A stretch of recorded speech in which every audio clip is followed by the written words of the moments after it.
The music industry is no stranger to the intricate and often contentious issue of plagiarism. At any given moment, headlines may feature prominent musicians defending their creativity in courtrooms, attempting to differentiate their original work from that of their inspirations or predecessors. If you listen to Nevermind, the Nirvana record, I pulled so much stuff from the Gap Band and Cameo and Tony Thompson on every one of those songs. All that. That's wow. It's old disco. That's all it is. Can I not hear that? Nobody makes the connection. That's straight up Gap Band. I told Tony Thompson that came to my house for a barbecue with somebody, and I was like, man, I just want to thank you because, you know, I owe so much. I've been ripping you off my whole life. He goes, I know. Whoa. That big disco flam. Like, it works every time. This legal gray area, where inspiration ends and plagiarism begins, continues to perplex artists and legal experts alike. As the volume of music grows exponentially, the likelihood of accidental similarities and subsequent plagiarism claims increases. One recent high-profile case involved Ed Sheeran's hit Thinking Out Loud and Marvin Gaye's classic Let's Get It On. Sheeran faced allegations of plagiarism, but was ultimately found not liable. Following the verdict, Sheeran expressed his frustration, stating, "I am absolutely frustrated that baseless claims like this are allowed to go to court at all." He warned that a different jury decision could have jeopardized creative freedom for songwriters everywhere, saying, "If the jury had decided this matter the other way, we might as well say goodbye to the creative freedom of songwriters." This case underscores the delicate balance between protecting intellectual property and preserving artistic creativity. So my one is, when your legs don't work like they used to before. And then there's, have I told you lately that I loved you? And then, people get ready, there's a train coming. And then, what was the, looks like we made it. Look how far we've come, my baby. And what I was saying is, like, yes, it's a chord sequence that you hear on successful songs, but if you say that a song in 1973 owns this, then what about all the songs that came before? We found songs like from like the 1700s that had similar melodic stuff, and then there was like huge songs in the 50s and huge songs in the 60s, and it's just, no one's saying that songs shouldn't be copyrighted, but you just can't copyright a chord sequence. While it's crucial to safeguard artists' rights, an overly litigious environment may hinder the creative process. In contrast, here are 5 notable musicians who faced significant repercussions due to plagiarism claims. George Harrison's My Sweet Lord is one of the most infamous cases of music plagiarism. The Bright Tunes Music Corporation claimed Harrison's song was a copy of the Chiffon's He's So Fine.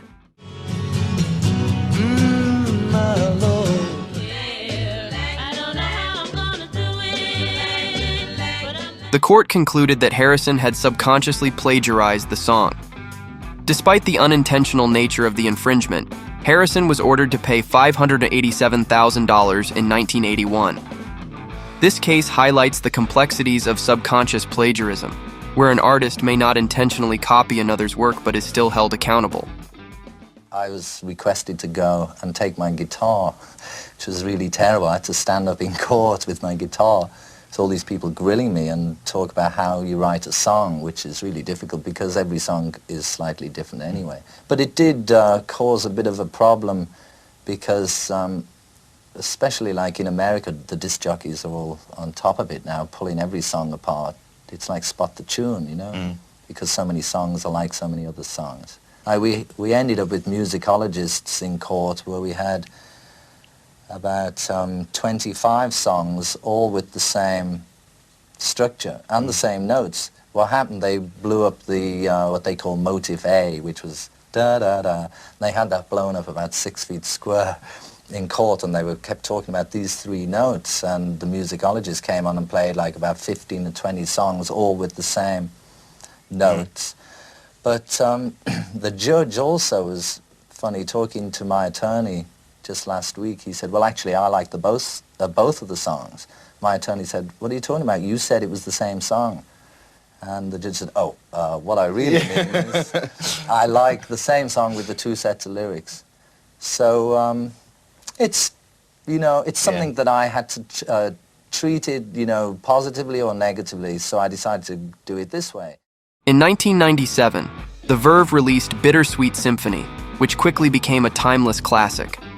However, the song's iconic string section, taken from an orchestral version of the Rolling Stones' The Last Time, led to a significant legal battle. Although The Verve had secured permission from Decca Records, they had not obtained clearance from the Stones' former manager. This oversight resulted in a $1.7 million settlement in royalties, and Mick Jagger and Keith Richards being added as credited songwriters. In 2019, Jagger and Richards returned the rights to the song to The Verve in a move hailed as life-affirming by Richard Ashcroft.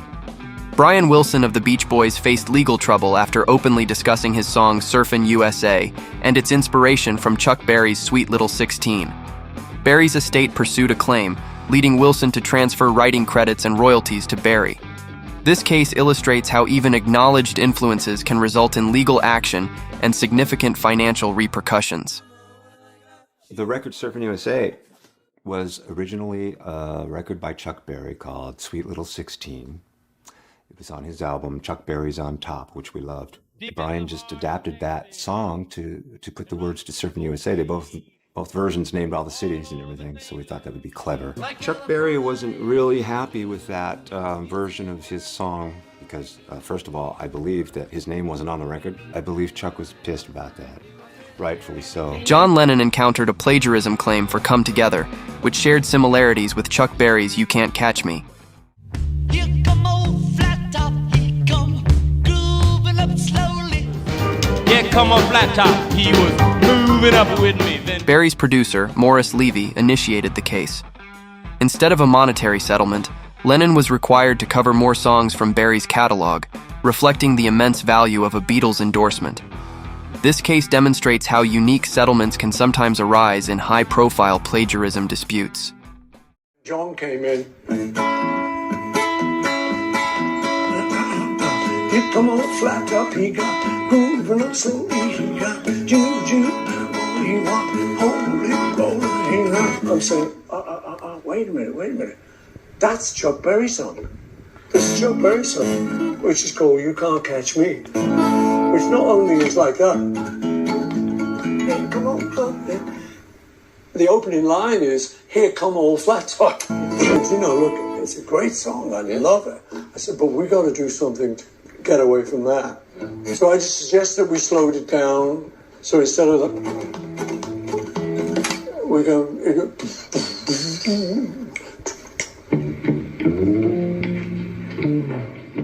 In 2002, the Flaming Lips were sued by Cat Stevens, now Yusuf Islam, over their song Fight Test, which resembled Stevens' father and son.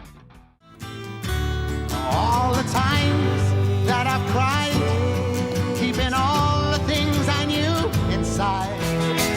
'Cause I'm a man, not a boy, and there are things you can't avoid. Despite recognizing the similarities, frontman Wayne Coyne expressed respect and regret, leading to a settlement where Stevens received 75% of the song's royalties. Coyne's respectful approach helped maintain amicable relations despite the legal outcome. One of the most debated cases involves Led Zeppelin's iconic Stairway to Heaven. The band was accused of copying the opening riff from Spirit's song Taurus. After a lengthy legal battle, a U.S. court ruled in favor of Led Zeppelin in 2016, stating that the riff was not intrinsically similar enough to constitute plagiarism. Which started with quite a fragile, exposed acoustic guitar playing in sort of style of a poor man's bourrée by Bach, that sort of aspect. As far as the instrumentation goes, there are going to be there's recorders to the early part which gives it a sort of slightly medieval feel.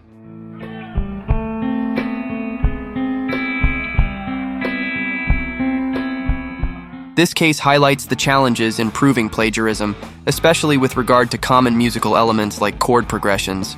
Robin Thicke and Pharrell Williams faced a highly publicized lawsuit over their 2013 hit Blurred Lines, accused of copying Marvin Gaye's Got to Give It Up. Everybody get up.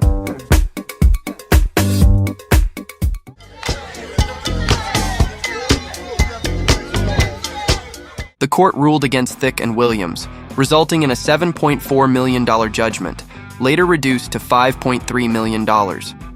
This case sparked widespread debate about the extent to which artists can be influenced by previous works without crossing the line into plagiarism. These cases illustrate the fine line musicians must tread between drawing inspiration and avoiding plagiarism. As the music industry continues to evolve, so too will the legal framework surrounding artistic creation. While protecting intellectual property is crucial, it is equally important to ensure that these protections do not stifle creativity and innovation in music. Artists, lawyers, and the music industry at large must continue to navigate this complex terrain, striving to balance respect for intellectual property with the freedom to create and innovate.